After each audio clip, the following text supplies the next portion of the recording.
हमारी तुम्हारी सोच रही दो दलीय है, या तो भाजपा जीतेगी नहीं तो कांग्रेस जीतेगा, और नहीं तो महाराज जिसको दे देंगे वही जीत जाएगा। महाराज की बाप होती है, बाप होती है, उन्हीं के बसाए हुए हो, उन्हीं के चलाए हुए हो। अरे मेरे भाइयों, किसान भाइयों, मेरे मजदूर भाइयों, जब तुम मजदूरी करते हो तो पसीना तुम्हारा टपकता है, तुम्हारे महाराज का नहीं। जब खेत में तुम हल चलाते हो, जब बादल चमकता है, बेमौसम बरसात होती है, तो दिल तुम्हारा धड़कता है, तुम्हारे उस श्रीमंत का नहीं। ये दामोदर कहने आया। लेकिन नहीं, अपने 24 घंटे मेहनत करोगे, रात दिन एक करोगे, फिर भी किसान भाइयों लूटे जाओगे, फिर भी श्रीमंत के लिए माला लेके खड़े हो जाओगे। मैं पूछने आया हूं, 1947 में जब देश आजाद हो गया, जब हमारे माई बाप बाबा साहब अम्बेडकर ने, जिनकी फोटो सबसे ऊपर लगी है, इन्होंने हमें हक दे दिए, इन्होंने हमें अधिकार दे दिए, इन्होंने हमें सबसे खूबसूरत किताब दे दी जिसका नाम भारतीय संविधान है, ग्रंथ दे दिया।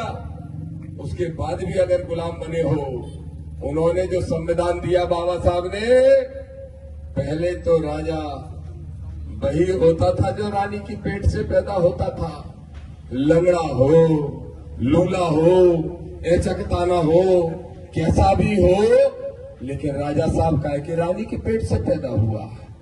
लेकिन बाबा साहब ने ऐसी रानियों का ऑपरेशन कर दिया, और अब अगर राजा पैदा होता है तो रानी के पेट से नहीं, आपके बोझ से पैदा होता है, आपकी बोझ की बेटी से पैदा होता है।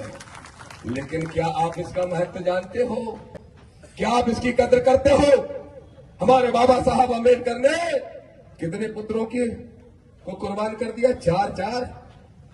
अब यार एक बच्चे को बुखार चढ़ जाए अपन भूल जाते हैं, लेकिन राजा साहब ने 4 पुत्रों को कुर्बान कर दिया। क्या इसके लिए किया कि स्वतंत्र भारत में, आजाद भारत में तुम गुलाम बने रहोगे? क्या इसके लिए किया? तो मेरे भाइयों, मामला सिर्फ ग्वालियर हाई कोर्ट में स्टैच्यू लगाने भर का नहीं है, सिर्फ एक मूर्ति का विषय नहीं है। इस देश में हमारे बाबा साहब की लाखों मूर्तियां लगी हैं। अब मामला है ये सिद्ध करने का कि ग्वालियर की धरती हो चाहे गुना की, न राजा की गुलाम रहेगी, न महाराजा की गुलाम रहेगी। बाबा साहब के संविधान को मान के चलने का काम हम सब साथी करेंगे। बोले करोगे कि नहीं? हाथ उठा के बताओ, करोगे? अब मेरे भाइयों, गुना चले जाओ सो राजा साहब, अब राजा साहब बढ़िया है सो एक बाबा साहब हो गया, छोरा उनका दिग्विजय का बेटा। इधर निकल जाते हैं। जब मैं दतिया से निकलता हूं तो बड़ा सुकून महसूस होता है। दतिया में करेरा तक भी ठीक लगता है, लेकिन करेरा से आगे बढ़ता हूं सही लोग कहते हैं महाराज का क्षेत्र आ गया, और महाराज का बड़ा नहीं पाता हो तब तक राजा का क्षेत्र आ गया। राजा और महाराजा, मेरे भाइयों, तुम अपनी दुर्दशा के लिए खुद दोषी हो, कोई दूसरा दोषी नहीं।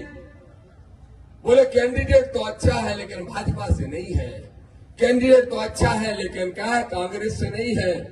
अरे मेरे भाइयों, वादा लेने आया हूं कलरस के साथियों, अगली बार जो यहां से विधायक बने वो नीले झंडे वाला होना चाहिए। ये तुमसे वादा लेने और वादा करने के लिए आया।